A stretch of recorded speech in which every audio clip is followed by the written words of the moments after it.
Добрый день, уважаемые зрители! В эфире программа «Акцент», в студии Розалия Борисова.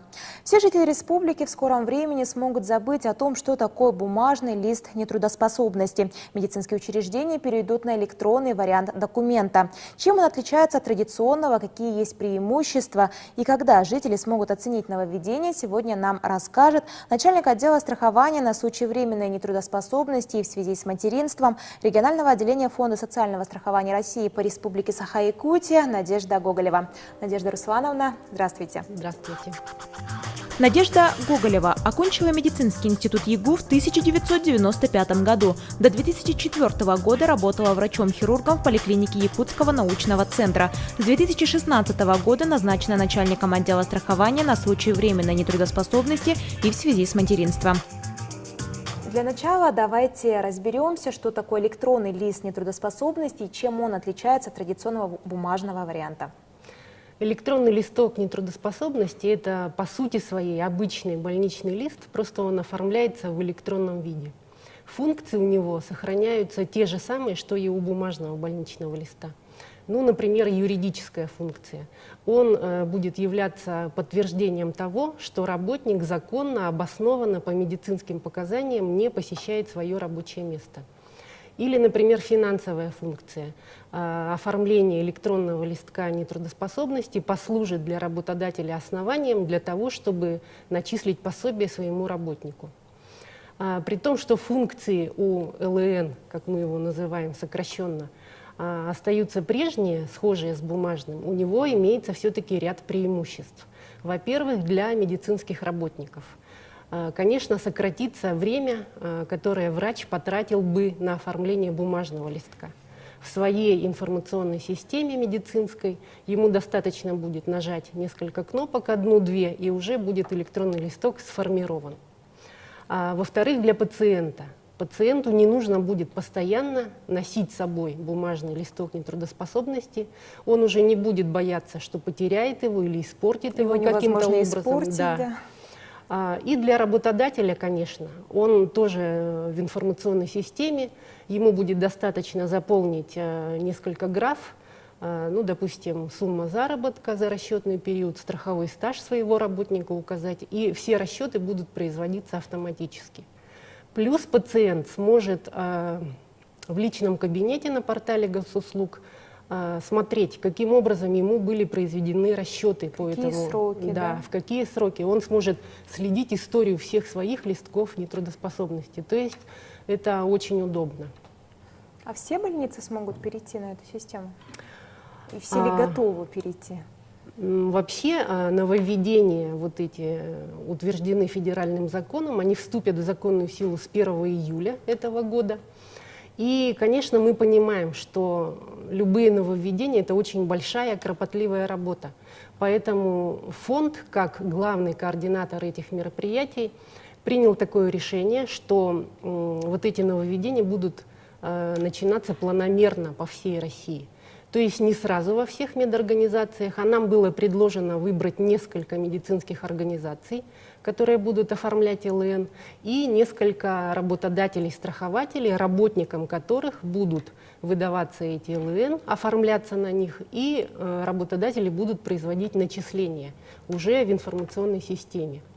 Основными критериями отбора для нас были, это, конечно, техническая оснащенность как больниц, так и организаций. Это количество выдаваемых больничных листов в год, потому что мы понимаем, что если мелкая организация, то это не совсем эффективно будет. Во-вторых, это среднесписочная численность работников. Мы постарались выбрать наиболее крупные организации работающих. И, конечно, мы обращали внимание на уровень подготовки специалистов в этих организациях, потому что мы понимаем, что работа эта хоть и интересная, но все равно сложная поначалу будет. И нам нужна команда таких крепких специалистов. Поэтому Минздравом было выбрано 4 всего медицинские организации. Это одной из старейших организаций, поликлиника номер 1. У них очень большой опыт по экспертизе временной нетрудоспособности. Это наиболее крупная медицинская организация, медицинский центр города Якутска. Порядка 22 тысяч бланков в год они оформляют. Это ЯГБ номер 3, недавно переехавшее в новое здание, технически оснащенное. И из районных больниц была выбрана небольшая, но такая компактная и оснащенная сильным коллективом Верхневилюйская центральная районная больница. Мы со своей стороны выбрали 10 страхователей, которых я бы хотела перечислить, потому что это важно.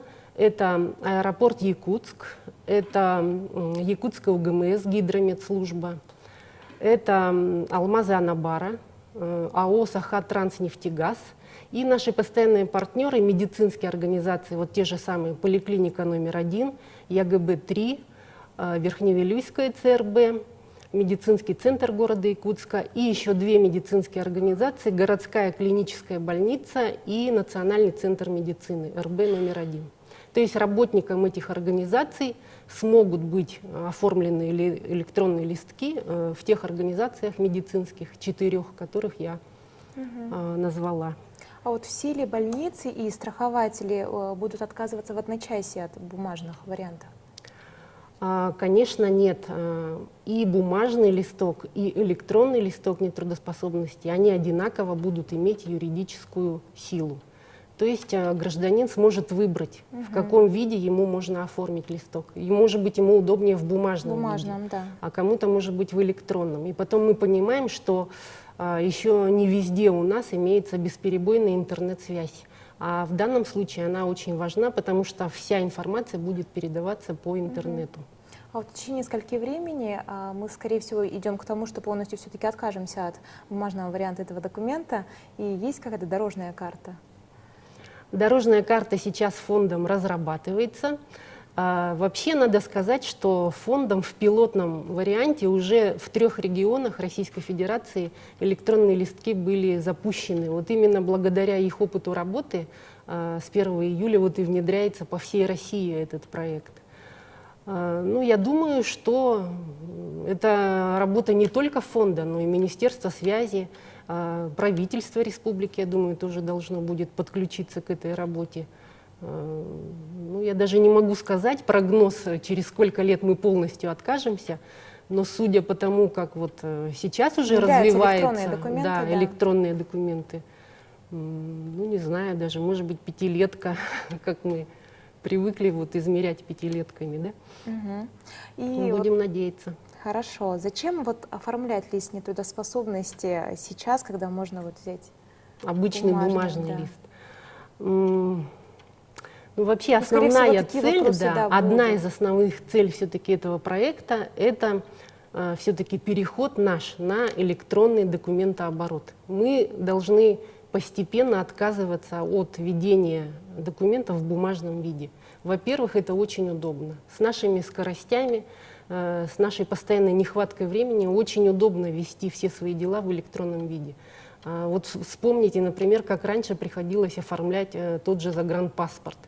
И мы вообще даже не могли себе поверить, что будет такое время, что можно, не выходя из дома, подать документы и в назначенное время прийти получить какую-то услугу. Фондом также оказывается очень много государственных услуг, также в электронном виде, не выходя из дома, можно подать заявку. Вот и в данном случае правительство Российской Федерации предлагает своим гражданам: не бойтесь этих нововведений. Чем больше вы будете эти нововведения в своей жизни использовать, тем быстрее мы все сможем отказаться от этой бумажной волокиты, от вороха этих ненужных хождений, документов и так далее. И мы сможем уделить свое свободное время на какие-то более другие нужные нам, для нашей семьи, допустим, уделить это, своему хобби или еще чему-то. Поэтому нужно мыслить прогрессивно. И мы призываем всех не бояться ЛН, оформлять его, потому что именно вот с наработкой этого ценного опыта, чем быстрее мы все будем пользоваться этими нововведениями, тем быстрее и заработает ЛН.